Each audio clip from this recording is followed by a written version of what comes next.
Welcome to Morbid Horror. Don't forget to like and subscribe. Story 1: Bump in the Night. We rented a house that never felt like home. You always felt creeped out walking in there like you were being watched. My BF and our roommate both worked nights, so I would be there by myself a lot. One night, I was doing my usual stuff and watching some TV before bed. I had this overwhelming feeling all night that I should avoid the hallway and not look directly down it. It was creepy.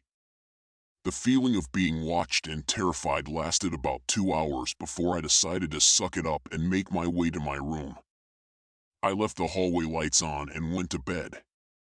Just as I turned off the side table light, I heard a drawer being pulled out and hitting the stopper. I turned on the light and nothing was out of place. This went on about 6 times before I decided I was sleeping with the light on. I curled up under the covers and waited for the BF to get home. He comes rolling in about 3 a.m. He's laughing at me for being such a pussy, gets into bed and turned the light off, and that's when all hell broke loose. All the doors down the hallway slammed shut one by one, then our closet doors started rattling.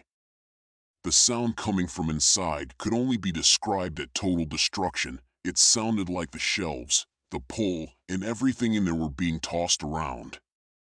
The BF joined me under the covers and we were both terrified. After it stopped, it took 5 to 10 minutes to convince him to go check around the house.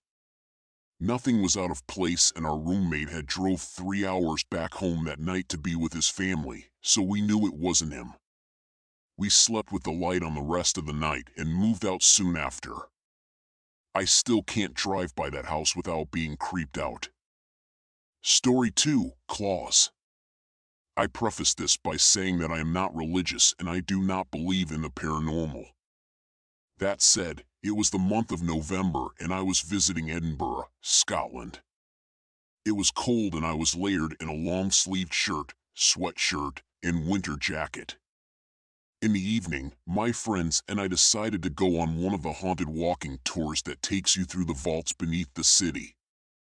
They are, of course, rumored to be haunted by the poor, destitute, and deplorable people who died gruesome deaths therein.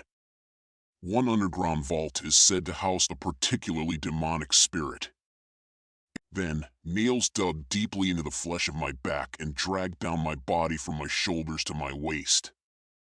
I was completely frozen in fear, too shocked to scream, although I was filled with white-hot pain. I spent the rest of the tour petrified, and when we emerged from the tunnels, I ran over to the bathroom of a pub where I pulled off all my clothes, which themselves were perfectly intact, only to see bright red marks lining the naked skin of my back. I've told my friends and family this story, and they think it should be enough for me to cave and believe in the supernatural. I still don't, but I also can't explain what happened in those tunnels underground. Story 3: Bed Ghost. For years ago, I lived in a very large farmhouse that was converted into 2 apartments. The house was known as the Old Boys' Home. It was used to house boys with behavioral issues, but was closed due to allegations of molestation. Anyway, I was living with my boyfriend and 3-year-old daughter at the time. My bedroom had a large fireplace that had been boarded up and painted over. I decided to push my bed up against it one day while it became our headboard. That night, around 1 a.m., I heard a small voice saying, "Mom, Mom, Mommy." I sat up in bed but didn't see anything, so I reached over my boyfriend trying to grab my daughter and put her in our bed. I kept feeling around and I was still hearing the voice, but I couldn't feel her. My boyfriend woke up and turned the bedside lamp on, asking me, "What the hell are you doing?" I explained that Amelia was trying to get in our bed and I was reaching for her. There was nobody there. My daughter was sound asleep in her room. Then the next night around 1 a.m. again, my dog had started to whimper at our door, so my boyfriend got up to take him outside. You know that feeling in a bed when someone lies down next to you? Where the bed pushes in and there is a warmth in your back. I felt that, so I assumed my boyfriend had come back to bed. I rolled over. My boyfriend wasn't in the bed, and I felt the foo*king bed release pressure. Whatever was laying next to me had gotten up in that second.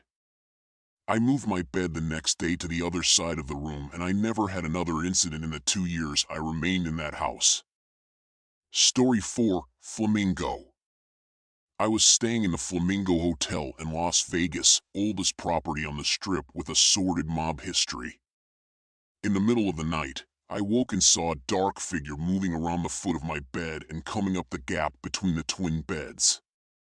I hit the light, and there was a full figure of a man in a 60s sports blazer with blood all over his face. I yelled, "Go away," and start flinging my arm in his direction. Just like that, he disappeared. I woke my friends in the other bed, and my buddy said, "What the hell are you swatting at?" I told them, and they laughed at me. The following morning, my buddy said after I had fallen asleep, water was dripping on his head, but there was no leak on the ceiling, and was convinced we may have shared a paranormal encounter. Story 5, Training Camp. I used to be in the military, and the training camp bunk that we lived in was said to be haunted. Occasionally, our stuff would go missing and reappear in weird places, like under our bed, or inside a bag that we had zipped up and stuff. No big deal, right? I mean, human error and all.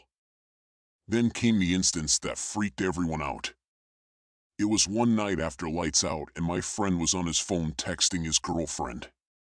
Most of us were drifting off to sleep and were lying on our beds, etc. Suddenly, he heard the shuffling of feet from the corridor, so thinking that it was our sergeant, he quickly hid his phone under his pillow, rolled over on his side, and pretended to sleep.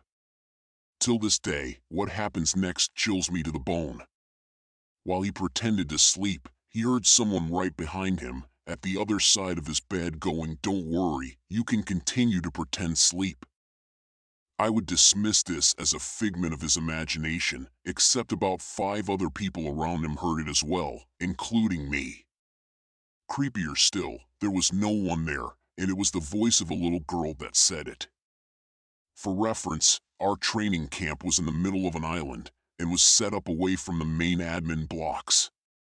The island has been closed by the government for army training purposes for the past 15 years, so there were definitely no civilians around, let alone kids.